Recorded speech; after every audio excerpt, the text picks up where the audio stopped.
Welcome to This Week in Money. I'm Jim Goddard. Today, John Rubino, author of the new book, The Money Bubble, explains how solar energy will boost the fortunes of silver. Why do nearly half of China's newly minted billionaires want to flee their homeland? Mish Shedlock, editor of Mish's Global Economic Trend Analysis, has the lowdown on that. We talk to John Rubino right after this. More and more people are looking to the internet for intelligent, riveting, and thought-provoking interviews. To advertise on the Goddard Report and TalkDigitalNetwork.com, call 604-699-8600, 604-699-8600. Welcome to This Week in Money, the source for market opinions. Sitting in for Phil Mackesy, here is Jim Goddard. My guest is John Rubino, co-author of the best-selling book, The Money Bubble. He also runs the popular website dollarcollapse.com. Welcome to This Week in Money, John. Hey, Jim. Great to be back. Your newsletter recently published an article called A Sunny Silver Forecast. Low price today means high price tomorrow. Why all the optimism with silver prices being so low right now? Well, silver goes in solar panels. And I just finished writing a magazine article about silver a little while ago, and about solar power.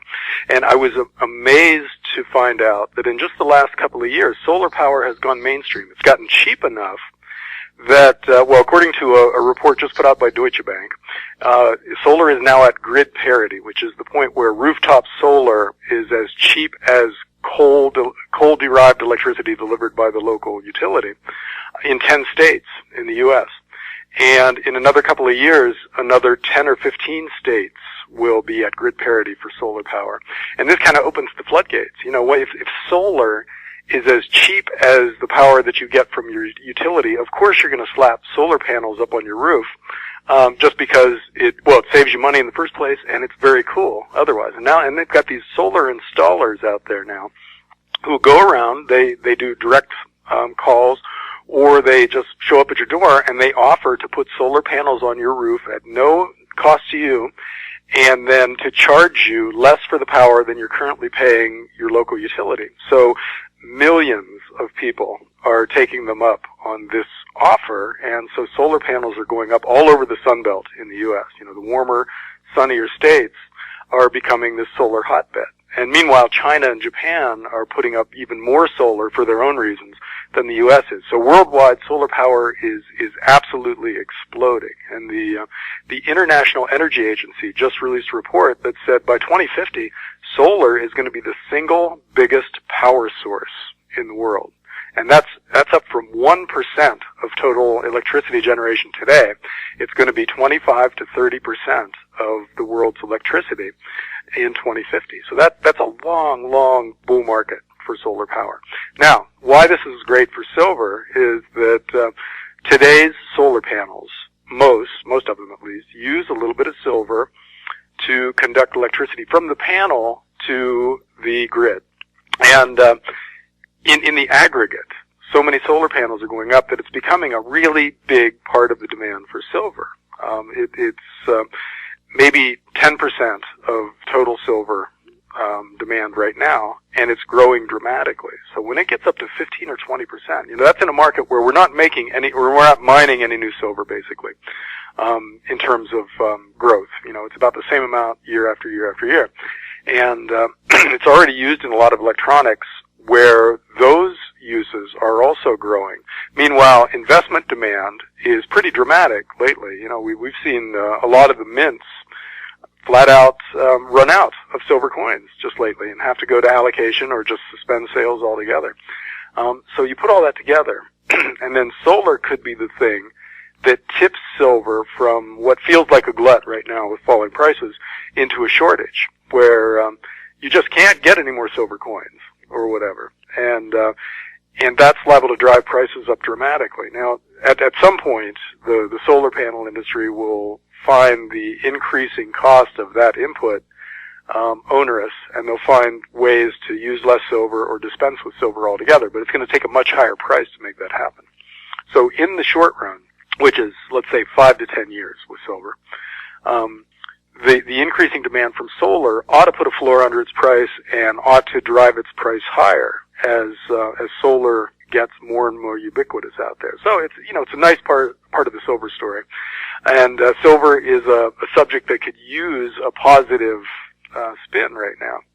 And so I think at some point there's no way to know where the bottom is in this bear market, but at some point we're going to reach that bottom, and it's probably not far from where it is now. And then once things get going, solar is going to become a well-known part of the story. It'll be one of the exciting things that people talk about when they discuss silver.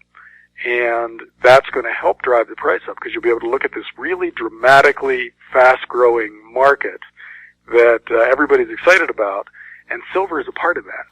So I think that going forward, we're likely to see solar become a big part of the silver story, and a very positive part of it. Will low oil prices slow down the growth of solar? Oil is completely irrelevant to solar power, because solar is a generator of electricity, which means it competes with coal rather than oil. So at some point, falling coal prices could slow down the process of solar power reaching grid parity in various markets. But solar gets cheaper year after year after year, where most fossil fuels get more expensive year after year. If you look at the long-term trends for oil, certainly, and also for coal and natural gas, they're kind of upward sloping.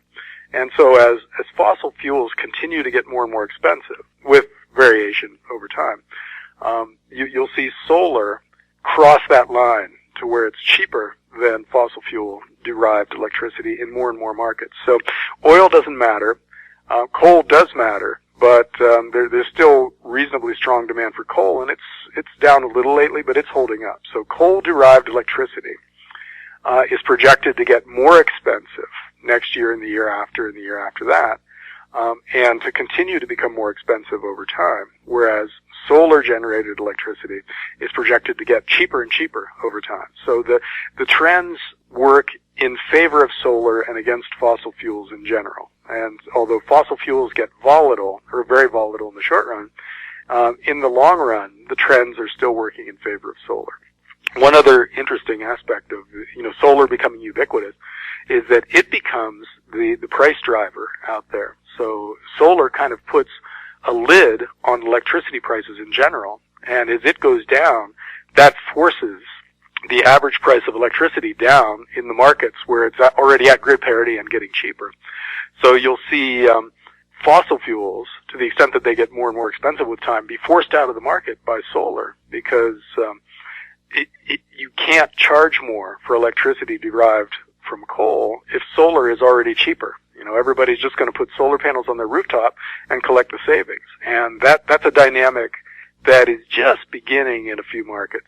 In Hawaii in the U.S., for instance, solar is cheaper than fossil fuels derived electricity.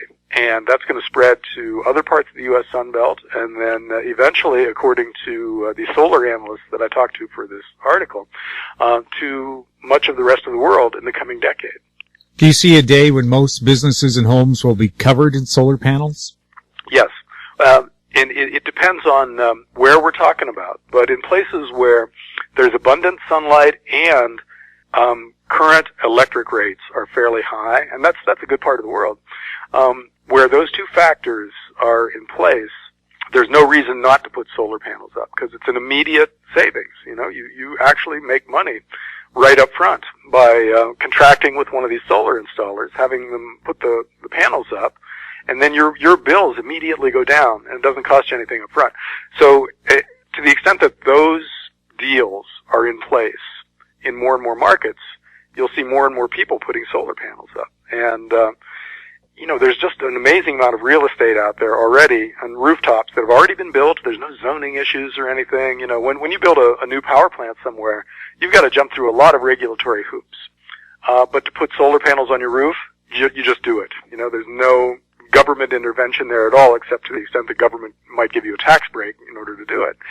And so it's just very easy. And now that it's very cheap, there is no reason not to do it. So the whole world is going to start doing this, and it's going to be rolled out on a rolling basis, where the most attractive markets get covered in solar first, and then it works its way as prices go down to the less attractive markets until it's virtually everywhere. And as I said, the International Energy Agency now thinks that this goes on for a really long time until solar is the biggest source of electricity in the world. Will the growing popularity of electric cars influence this? I mean, you have a solar panel on your house. You could use it to fuel your car. Oh, doesn't that sound great? Yeah, and that's what's going to happen. Battery technology is key to the whole energy storage issue. Whether you're storing it in your car or whether you're storing it in your basement for use at night when the sun's not shining, you need good batteries for that. And they aren't here yet, but they're coming. Everybody now is working on battery technology because they recognize it as the key technology in the transition from a fossil fuels-based economy to a renewables-based economy. And so, most of the big Japanese electronics firms, for instance, are developing batteries that can be used in cars or in basements or to an extent for utility scale storage, where a solar farm, for instance, generates huge amounts of electricity at night and stores the excess electricity in big batteries, and then at night they generate a lot of electricity in the daytime. Then they store it during the day when it's extra, and they pump the rest of it out, the excess power out during the night when the solar panels aren't working. And so these batteries, when they come, will also kind of open the floodgates for things like electric cars, where, I don't know if you've ever driven one, Jim, but I've driven a couple of electric cars, and they are way more fun than internal combustion engine cars to drive for a variety of reasons. But I would totally rather have a Tesla than any internal combustion car. And I think a lot of people are going to feel the same way once they've test-driven an electric car. And so as soon as they become economically viable, as soon as those batteries are good enough to charge fast and give you 300 or 400 miles of range and at a competitive cost, the whole world is going to want electric cars. So that's another aspect to this story that just makes solar that much more interesting. You have solar panels on your roof, they charge your car, and then you really don't have to pay a utility bill. You're basically generating electricity on your own, and you may not be completely off the grid, but you're really close to it, and life gets better. So I think to the extent that deal becomes available to more and more people will say yes to it, and we'll see it spread everywhere. We'll have more with John Rubino next on This Week in Money. Always consult your investment professional before making any investment decision. This Week in Money is archived online at talkdigitalnetwork.com. Welcome back to This Week in Money. We're speaking to John Rubino, author of the new book, The Money Bubble. We're talking about how important silver will be as we convert more and more to solar energy. Well, this show is broadcast in the sunny Okanagan in British Columbia, where sunshine is not a problem. And even in the wintertime in Canada, people are saying, well, you can't have solar then. Well, still, we have very sunny days on the prairies. When it's minus 40, it's sunny. So you would still be making power. Yeah, I would think so. For you guys, I think it depends more on what your electricity rates are. John, they plan to hike them 28% over the next few years. See, as they do that, and solar gets cheaper and cheaper, those lines will cross at some point. And when they do cross, then you and all your neighbors have no reason not to slap solar panels on your roof. And the question is, when do those lines cross? And that as your rates go up by double digits, I think that's getting closer. And so, you'll join the California and Hawaii and some of the sunnier, warmer places down south in a situation where solar has no downsides. It just pays you money right up front. It's a very cool thing to do, and there's no reason not to do it. Plus, it's environmentally friendly. Oh, absolutely. Yeah. I mean, your carbon footprint. If you've got an electric car and you're getting most of your electricity from solar, your impact on things like climate change and really geopolitics too, because we're not sending our money to Saudi Arabia and Russia and Iran and countries that maybe we don't want to send money to. We don't have to do that anymore if we're not buying oil from them. So there are just so many reasons why solar is a good thing to do if it's economically feasible. And so, once it's feasible for you guys, you'll all do it. And Idaho, where I am, is a little further out because our electricity rates are already fairly low, and we don't get nearly as much sun as you do, although we get a fair bit of sun. So I think we're a decade away, but only a decade. That's not that far out in the scheme of things. And so the time might come when we slap solar panels on our roof too. Is one of the reasons oil prices are falling is because oil will go out of style, so they're trying to sell as much now while it's still wanted? Is that a possibility? I don't think that's their thought process right now. I think that it's in part that the U.S. is producing more oil than it used to, and Canada with shale oil and everything, and in part geopolitical. Saudi Arabia is pushing the price of oil down, probably at the behest of the U.S. in order to punish Russia for the Ukraine. So it gets really complicated when we start using oil as an economic weapon, but we've done it historically over and over again, and this is probably one of those times. However, the fact that oil is manipulated in this way is just one more reason why renewables that aren't subject to this kind of political gamesmanship are interesting. If you are a country who's dependent on oil and the price of oil is fluctuating all over the place, that really screws up your budgeting, And if you can lock in a fixed price with, say, a solar farm or something like that, so even if your electricity is a little more expensive, and you're using it to power electric cars, even if it costs you a little more to make that transition, you save the downside of all of that volatility. So possibly on a risk-adjusted basis, something like that is already interesting, and it only gets more interesting as the cost of solar and the batteries that go in electric cars and all the other components of the renewable world get cheaper. Well, sure, just a simple commute in Vancouver today. Gasoline terms probably cost you about $10 in gasoline. That same commute with an electric car is about $1 in fuel cost. Yeah. Fuel costs become a lot less of an issue. Although right now an electric car costs more up front. You got to pay for those batteries up front. And so you don't actually save money with an electric car yet. But these things they're declining in price at a really dramatic rate. There's a chart of the cost of solar power from the 1970s to today, and in the 1970s it was $70-some per watt of generating capacity. Now it's 60 cents. So it was a really dramatic decline in cost. Something comparable to microprocessors. The Moore's law operating where they get cheaper and cheaper and cheaper year after year. Same thing is true with solar panels. And the same thing will be true with next generation battery technology. This is going to get better and better. Possibly not at the same rate as it has for solar power, but it will still get cheaper and more powerful. And again, there's a line, two lines. When the line for electric cars crosses the line for internal combustion engine cars, and electric cars actually get cheaper, then it's game over for fossil fuels. We won't need coal for electricity generation. We won't need oil for running internal combustion engines. And the world changes in a lot of very positive ways. And so the question isn't whether this will happen. It appears that it will happen.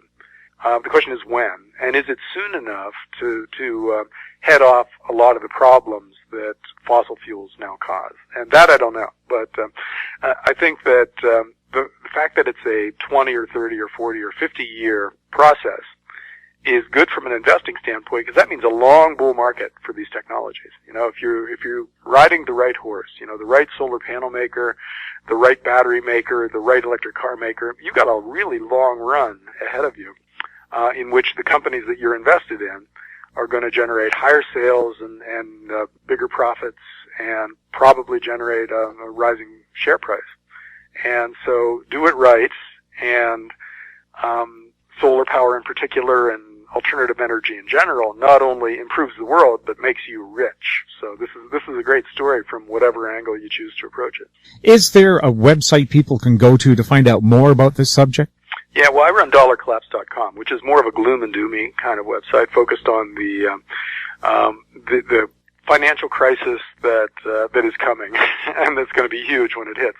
But I also cover clean technologies there, and so I've got a links list that picks up the best stories of the day on stuff like solar power and electric cars. So it's a good place to start to get educated about this and to start figuring out which stocks you want to invest in after the next crash when they're nice and cheap. Thanks, John, for speaking to This Week in Money. Thanks, Jim. Enjoyed it. After the break, Mish Shedlock on This Week in Money. This Week in Money is archived online at talkdigitalnetwork.com. My guest is Mish Shedlock, editor of Mish's Global Economic Trend Analysis, his website, globaleconomicanalysis.blogspot.ca. Welcome to the show, Mike. Hey, it's a pleasure to be back on. We'll be talking about some geopolitics that might affect your wallet and your investments. China and the U.S. signing a global warming deal, or is it just a convenient way for China to say we're doing something? It's a convenient way for Obama to claim that he's acting on global warming. Actually, a convenient way for both of them. That's what it's all about. It's a political feather in the cap of Obama, more so than China. I mean, look, here's the deal.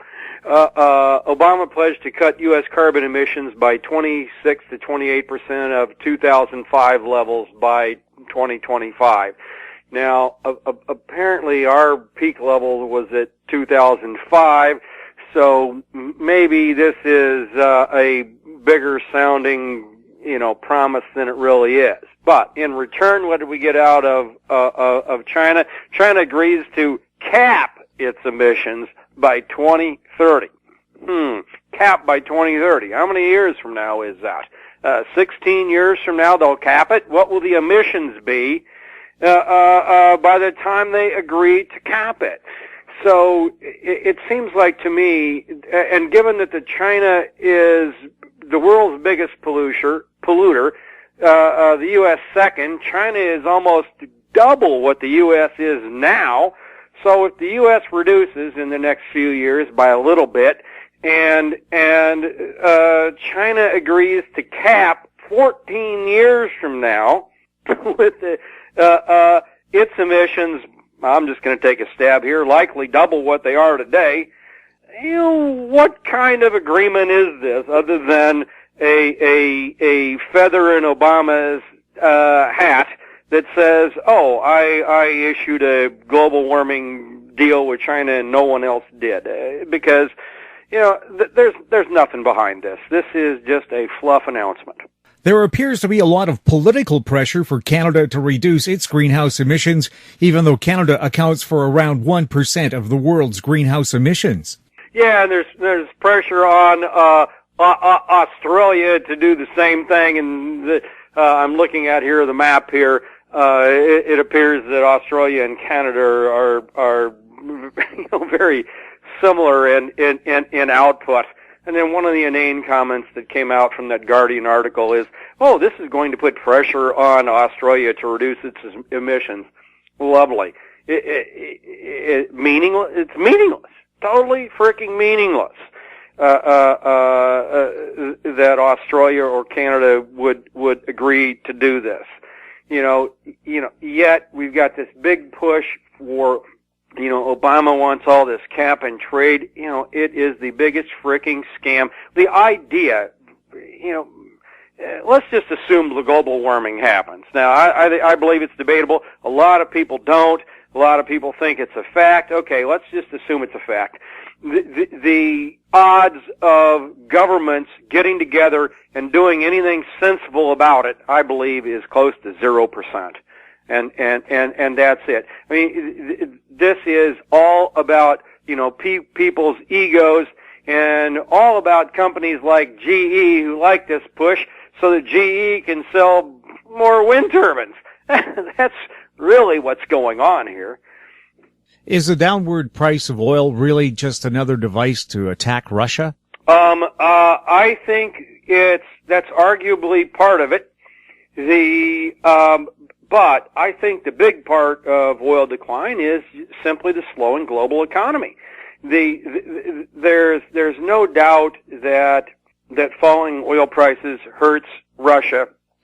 But was there an agreement by the U.S. and Saudi Arabia to do it for this reason?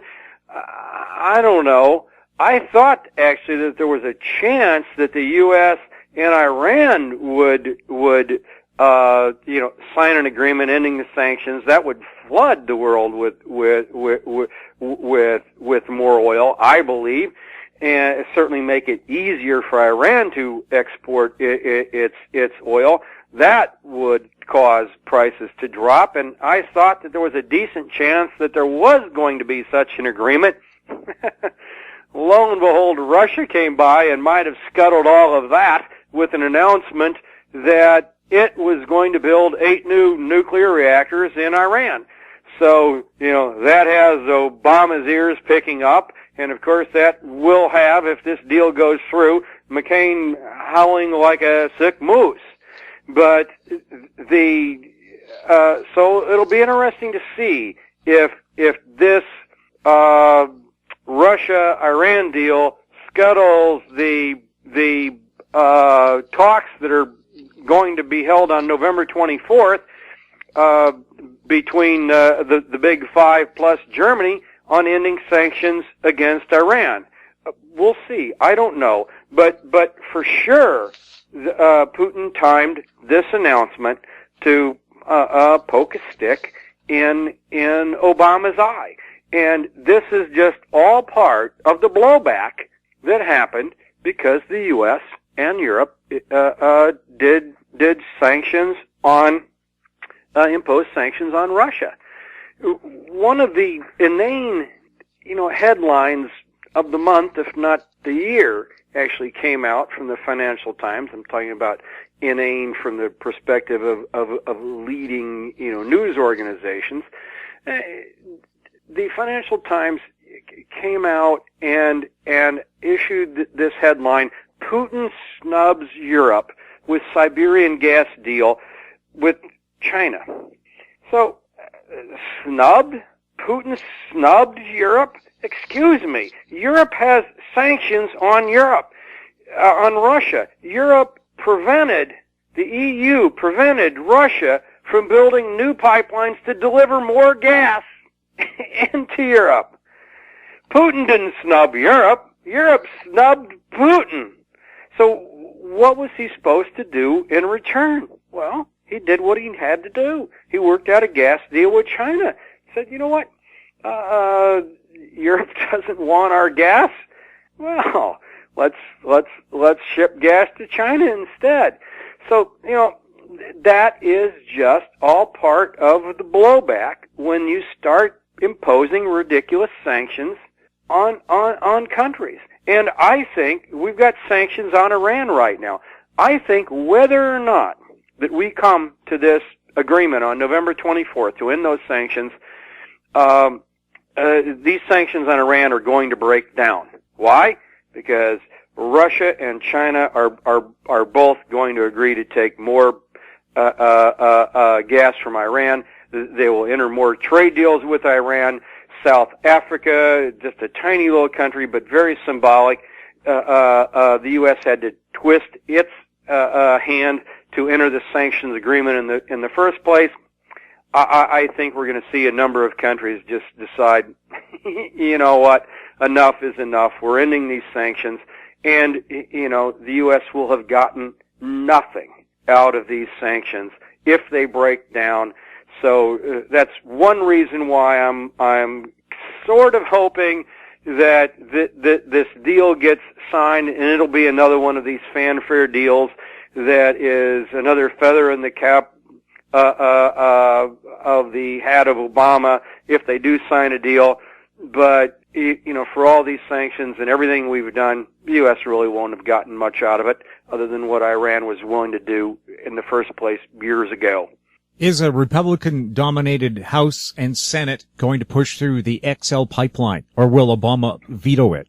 I believe they will push that through. I think he'll sign it. Of course, it depends on what else is attached to that bill. If they attach it to a bill that does a whole bunch of other ridiculous things that are not necessarily ridiculous, but ridiculous to Obama things, then yes, he'll veto it. I don't think he would veto such a bill like that straight out right now. There are too many Democrat senators in states that would benefit from the Keystone Pipeline that would actually go along with this deal, that would actually make it a bipartisan project. Right now, it was only blocked because Reid had enough power to block it, even over the objections of some of the Democrat senators who would have gone along with it. The bill never made it to the Senate floor because Reid blocked it.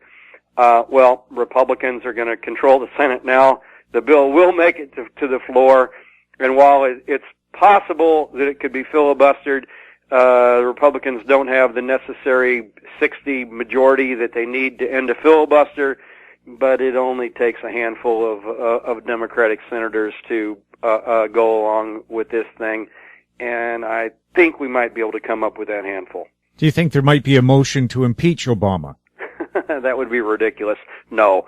I would hope not, anyway. It would be a huge waste of time to start impeaching. The proceedings themselves would take 2 years, and Obama will be out of office in 2 years, and I don't even know what the grounds would be, actually. If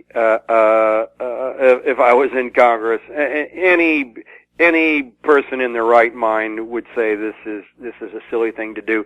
Might someone propose that in the House or the Senate? Yeah, hopefully they never get around to actually doing the vote. It would look pretty ridiculous in my mind if they did. It would, and I don't think the public would like it. We'll have more with Mish Shedlock next on This Week in Money. More and more people are looking to the internet for intelligent, riveting, and thought-provoking interviews. To advertise on the Goddard Report and TalkDigitalNetwork.com, call 604-699-8600, 604-699-8600. This Week in Money is archived online at TalkDigitalNetwork.com. Welcome back. We're speaking to Mish Shedlock, editor of Mish's Global Economic Trend Analysis. Mike, you were saying that climate models predict another very cold winter in the Northern Hemisphere. Will it be a record breaker? Yeah, this came about by accident, actually. Someone was studying buildup of snow and ice in Canada, and then they decided, well, let me just go over here and take a look at Russia instead. And what they discovered was impact of snow buildup in Siberia was far more important as a determining factor in how cold a winter would be and how snowy a winter would be than buildup of snow in Canada and North America. So and last year, really brutal winter for most of us. There was record early buildup of snow in Siberia, and right now, it's at a pace that exceeds last year's pace. So if that continues, it is very likely the Northern Hemisphere has a really brutal winter. So you want something to blame Russia for? Well, you can't blame Russia, but this is where it originates, is this bad weather. The polar vortex is more dependent on snow in Siberia than snow in Canada. Take that, Canada. Well, I remember the South Park movie, Blame Canada. Well, see, that's why I'm so lucky to live in Vancouver. It can be what I call cool here, but the rest of the country, yeah, it's cold. What kind of temperatures for our U.S. listeners would someone expect in Vancouver in January, February, and March? 50 degrees. 50 degrees, 50 and 50. Yep. I mean, really, Vancouver gets 3 days of snow every year, and then we wait for the Vancouver Snow Removal Service, which is rain, and then that's winter in Vancouver. We actually have palm trees on English Bay in downtown Vancouver because we're on the Pacific. It doesn't get cold here. But people call cold, for locals. I grew up on the prairies. Minus 40 is minus 40 in either Celsius or Fahrenheit. Yep. Yeah, now that's cold. Absolutely, that's cold. I took pictures one winter on Lake Superior up near Bayfield, Wisconsin, minus 40 degree real temperatures. If it gets much colder than that, guess what happens?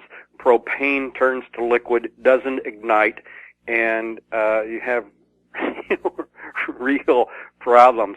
So people need heaters to heat their propane to make sure, and obviously you can't use propane for that, but to make sure that propane does not turn liquid, because if it does, then it's liquid, not a gas. It's not volatile. It doesn't ignite. Yeah, I've lived in minus 65 Fahrenheit, and what you do is you just pour water on your propane tank. Mm-hmm. It freezes instantly, but that's enough heat to get the gas going.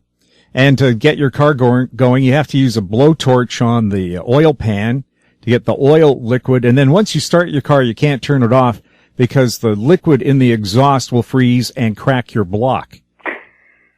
It's like living in outer space. And as a kid, you'd pull your scarf down and you spit and it cracks as it freezes instantly in front of you. Mm-hmm. Now that's minus 60. That's wonderful, and I say you can have it. Well, that's why I live in Vancouver, because I don't want it either. Continuing with some other more serious things, do you think we're on the brink of a Cold War with Russia or China over economics, or are we already in a Cold War with Russia? Gorbachev came out and said that he thought that we were on the brink. He also said that some people would say we're already in one. I think it's blatantly obvious that we're already in this Cold War. The sanctions of Russia on Russia by Europe, the United States, other countries says that, and then the reactions of Putin, the people like McCain wanting to send missiles to the Czech Republic and Eastern Europe, and McCain, howling just bloody murder like a sick moose. I'm not sure what a sick moose sounds like, but my guess is that's what McCain sounds like. All of these things are just signs, and it goes beyond the United States. Merkel agreed, was actually pressured, I believe, into accepting these sanctions. I'm hoping she gets her wits about her and says, what, enough is enough. I'm tired of being Obama's whipping boy or something, and just unilaterally ends the sanctions. Probably not going to happen, but add it all up, look at the total picture of all the things we're doing, the rhetoric flying out of not just McCain, but all the war hawks in the United States House and Senate, and it's pretty obvious we are back in a Cold War. What about the Ebola scare? Is that something we really should be concerned about? Will it be contained in Africa? I came out right at the time it happened and said this is really much ado over nothing, and that's not quite accurate. But I never thought that there would be, it would hit the U.S. Actually, I think the U.S. ought to have taken some precautions that it didn't. I would have halted flights. I believe the free market would have just, halted flights. Who wants to sit next to someone on a plane that's coughing and sneezing you that potentially may have Ebola? So the way to stop the spread of it is just with travel restrictions. And but all the talk has slowed down right now. And for all the hype, there were like 4 cases in the United States. There was 1 in Spain or France. Did Canada have any? I don't think so. If it did, a lot of false alarms. Yeah, a lot of false alarms. So I think in a couple of months, the cases are going to be hugely on decline, and this whole thing's going to blow over just like the what was that, the chicken flu mutation scare that we had a couple of years ago. This is going to blow over too pretty quickly. Actually, it seems like it already has. It's no longer even in the news much. A survey found 47% of Chinese billionaires want to leave China within the next 5 years, while only 6% of U.S. billionaires want to bail out. Why do China's wealthy want to run away? I believe it's because of pollution. I believe that's actually what the survey said. And that was in my post on Chinese pollution and global warming and how ridiculous, all of that was. So it's funny. I mock global warming, yet I'm against pollution. And the reason is, there's just countless, there's hundreds, thousands of stories out there actually on what real pollution as opposed to CO2, carbon dioxide is doing. It's killing as many as 300,000 people a year in China. The smog is so bad, that I said no one in the right mind would want to live in China. So I punched that in and did some research, and lo and behold, I found an article that I had already referred to that just said just that. Popped up, referring to my blog, where 47% of Chinese billionaires. So the people who can get out, some of them are plan to get out, and pollution is the reason. Now, why would anyone even want to stay there? Well, people like their homeland. People like where they were born and where they were raised. So they don't want to move. They want to stay there and fight the issues there.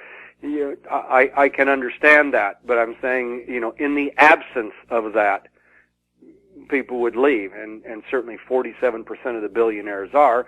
Nothing like no percentages from the common guy. Common guy's not able to, like billionaires, pack up the bags and leave. What's that going to do to real estate along the west coast of North America? Well, we've already seen flight of money from Canada of China into places like Canada and Australia. So we've already seen that. One of the reasons why prices of housing in Vancouver are so astronomical is foreign buyers from China. We're seeing actually the same thing now in LA, where a lot of the people scooping up property in various places in California is capital flight from China into elsewhere in the world. When China's cracking down on corruption, they're cracking down on people running the state-owned enterprises. Some of these people say, "Hey, do I want to live here, stay here, and deal with this, or do I want to move to Vancouver, where it's nice and warm even in the relatively warm in the winter, or someplace like LA where it's warm all the time?" So that's what we're seeing. We've seen some effect of this capital flight already in various places, and Vancouver was arguably the biggest recipiency of that capital flight from China. Well, I've covered trials here where China's trying to extradite these billionaires back on so-called corruption charges. And I've talked to them and I said, "So were you really corrupt?" And they said, "No, I just bribed the wrong people." Yes, that's what it boils down to here. Here in the United States, no one, not any person at any major bank, no matter what they did in the global financial crisis, no matter how much they lied or how they cheated or what rules they broke or who they screwed, was ever held accountable. Well, you know what? At least they're holding some of these people accountable. Not here, but in China. But that's just it. You better learn. You better know who you can bribe and who you can't. And if you don't know, you take the money and run, and it ran to Vancouver. Mike, always a pleasure talking to you. All right. Once again, you can find Mish Shedlock's website at globaleconomicanalysis.blogspot.ca. Well, that wraps up our show for this week. I'd like to thank my guests, John Rubino and Mish Shedlock, and thank you for listening. I'm Jim Goddard. We're back next week with more This Week in Money. This Week in Money is a production of Howe Street Media Incorporated.